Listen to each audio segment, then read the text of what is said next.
Khalifah Harun ar-Rasyid rahmatullah alaih. Di suatu kisah bahwa beliau mempunyai seorang putra berusia sekira 16 tahun. Ia sering bergaul dengan para ahli juhud dan tokoh-tokoh agama pada masa itu. Ia juga sering mengunjungi tanah kuburan, duduk di tepi kubur dan berkata, "Ada masanya ketika kamu tinggal di dunia ini dan kamu sebagai tuannya. Tetapi dunia ternyata tidak melindungimu dan nasibmu berakhir di kubur. Seandainya aku tahu apa yang engkau alami,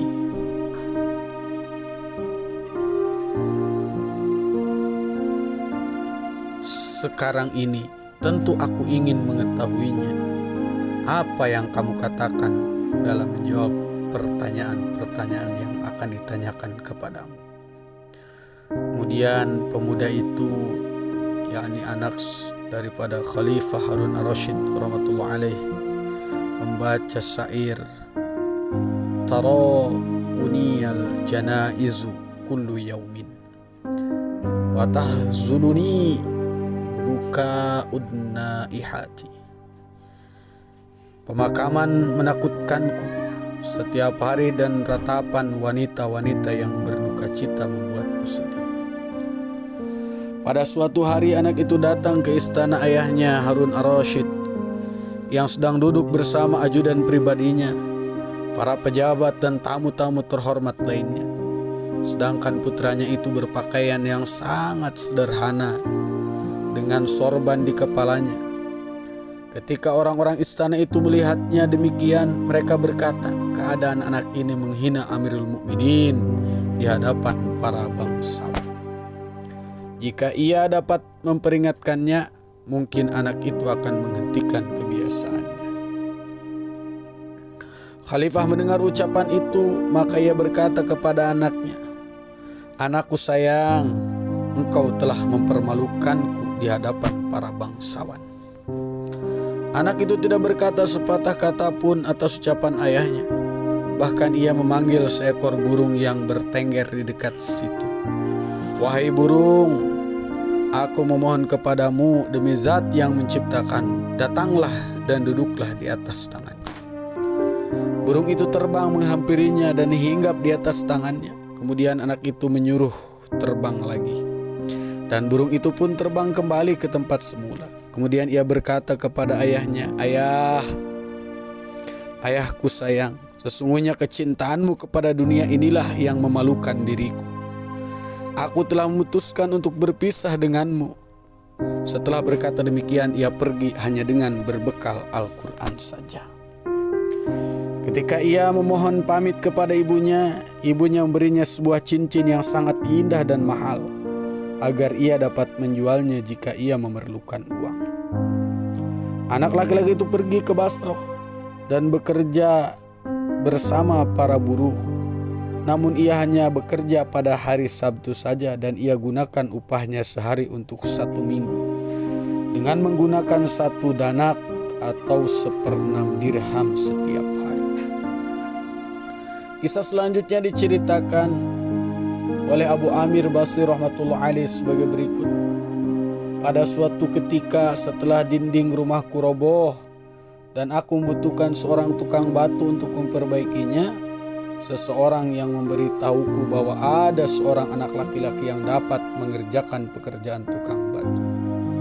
Maka aku pun mencarinya di luar kota. Aku melihat seorang pemuda tampan sedang duduk di tanah sambil membaca Al-Quran dengan sebuah tas di sisinya. Aku menanyainya apakah ia mau bekerja sebagai buruh. Ia menjawab, "Tentu, kita telah diciptakan untuk bekerja. Pekerjaan apakah yang Tuhan inginkan untukku?" Kukatakan bahwa aku membutuhkan seorang tukang batu untuk mengerjakan bangunan. Ia berkata, "Aku mau asal upahku 1 dirham dan 1 danak sehari. Dan aku akan berhenti kerja dan pergi ke masjid bila tiba waktu sholat." Kemudian akan kulanjutkan pekerjaan itu setelah sholat. Aku pun menyetujuinya. Akhirnya ia ikut bersamaku dan mulai mengerjakan dinding itu. Pada sore harinya aku kembali dan aku sangat terkejut melihat bahwa ia telah melakukan pekerjaan seperti 10 orang tukang batu yang mengerjakannya. Aku pun memberinya 2 dirham, tetapi ia menolak upah yang melebihi 1 dirham dan 1 danak. Kemudian ia pergi hanya dengan upah yang telah disetujui. Esokan paginya, aku pergi lagi mencarinya, tetapi aku diberitahukan bahwa ia hanya bekerja pada hari Sabtu saja. Dan tiada seorang pun yang dapat menemukannya pada hari-hari lainnya. Karena aku sangat puas dengan pekerjaannya, maka kuputuskan untuk menunda pembangunan dindingku sampai Sabtu depan. Pada hari Sabtu itu aku mencarinya lagi dan kudapati ia di tempat yang sama dengan sedang membaca Al-Quran sebagaimana biasa. Aku mengucapkan salam kepadanya. Assalamualaikum. Waalaikumsalam, balasnya. Ia bersedia bekerja lagi untukku dengan syarat yang sama. Ia pun ikut bersamaku dan mulai mengerjakan dinding itu lagi. Disebabkan rasa heranku, bagaimana ia dapat mengerjakan pekerjaan 10 orang pekerja dengan seorang diri seperti pada hari Sabtu yang lalu, maka aku mengintipnya bekerja tanpa sepengetahuannya.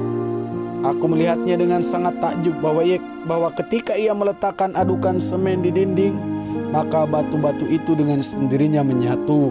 Akhirnya aku sadar dan meyakini bahwa anak itu adalah waliullah. Anak itu adalah kekasih Allah Subhanahu wa ta'ala. Sebagaimana hamba-hambanya yang khusus saja yang mendapatkan pertolongan gaib seperti itu dari Allah Subhanahu wa ta'ala. Sore harinya aku ingin memberinya 3 dirham, tetapi ia hanya mengambil 1 dirham dan 1 danak. Kemudian pergi sambil berkata, aku tidak butuh lebih dari ini.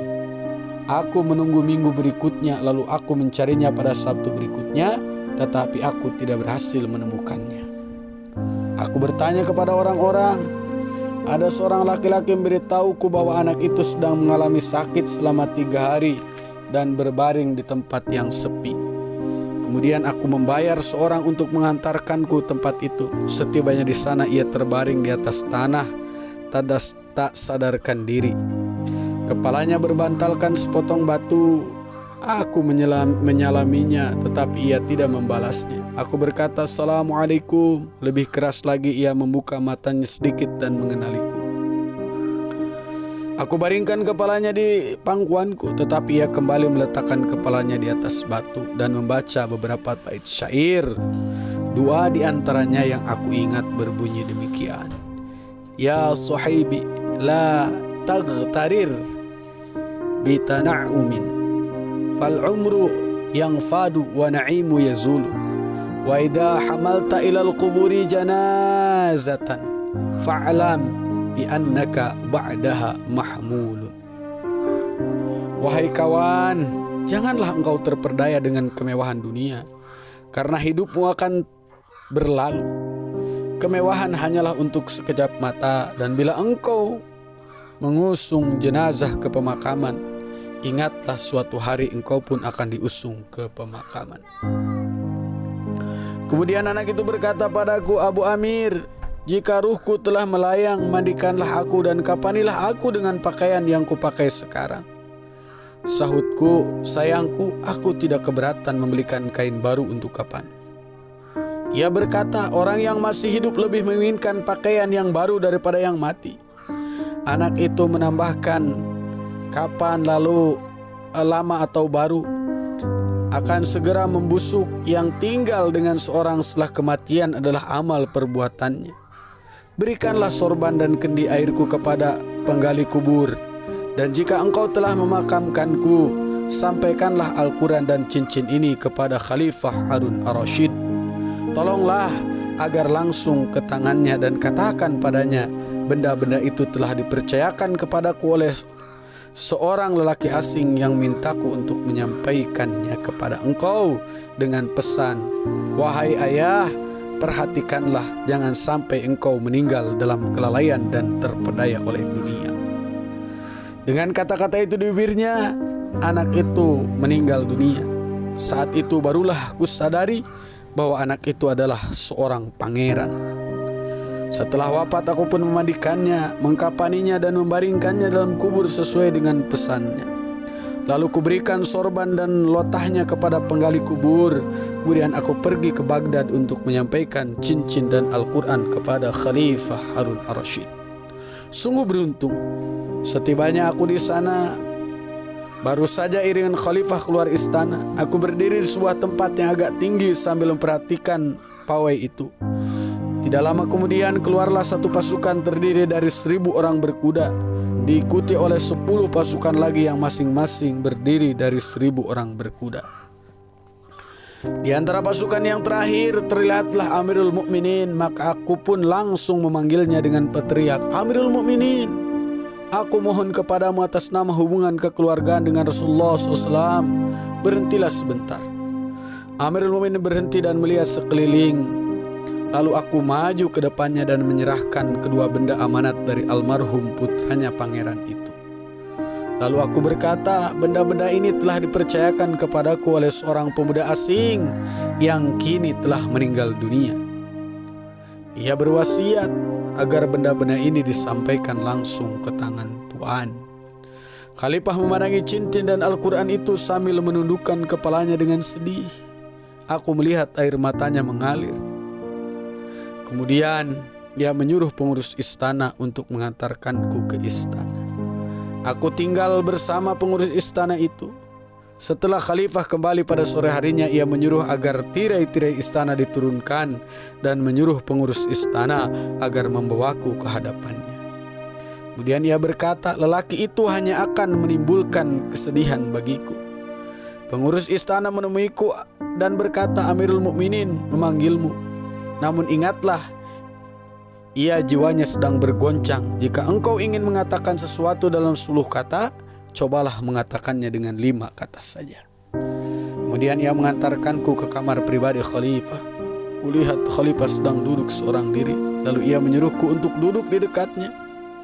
Ia bertanya kepadaku, apakah kamu mengenali anakku? Jawabku, iya. Ia bertanya apa saja yang ia lakukan untuk menafkahi hidupnya. Kukatakan bahwa ia bekerja sebagai tukang batu. Amirul Mukminin berkata, apakah engkau juga pernah mempekerjakan sebagai tukang batu? Aku berkata, ya pernah kulakukan. Amirul Mukminin berkata, apakah tidak terpikir olehmu bahwa ia berhubungan keluarga dengan Rasulullah SAW? Harun ar-Rasyid adalah keturunan Sayyidina Abbas radhiyallahu anhu, paman Rasulullah SAW. Jawabku, wahai Amirul Mukminin, pertama aku mohon ampun kepada Allah Subhanahu wa taala dan aku minta maaf kepadamu karena baru mengetahuinya setelah ia meninggal dunia. Khalifah berkata, apakah engkau memandikannya dengan tanganmu sendiri? Aku berkata, ya. Ia berkata, biarlah ku sentuh tanganmu. Kemudian ia memegang tanganku ke dadanya dan mengusap-usap dadanya dengan tanganku. Lalu ia membaca beberapa bait syair yang berbunyi, wahai engkau yang menjauhkan dariku, hatiku larut dalam kesedihan atasmu, mataku mengalirkan air mata penderitaan. Wahai engkau yang jauh pemakamannya, terlalu jauh kesedihanmu lebih dekat di hatiku. Benar, kematian itu membingungkan. Kesenangan yang tertinggal di dunia. Wahai anakku yang menjauh dariku, engkau bagai bulan yang bergantung di atas dahan perak. Bulan telah menetap di kubur, sedang dahan perak menjadi debu. Kemudian Khalifah Harun ar-Rasyid memutuskan untuk pergi ke Basra, mengunjungi makam putranya dan aku menemaninya. Ketika ia berdiri di makam putranya, Harun ar-Rasyid membaca syair berikut.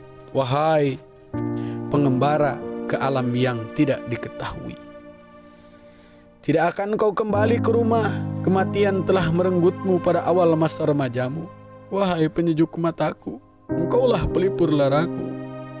Kediaman hatiku di kesunyian, engkau telah merasakan racun kematian yang sebenarnya ayahmu yang minum di usia tuanya.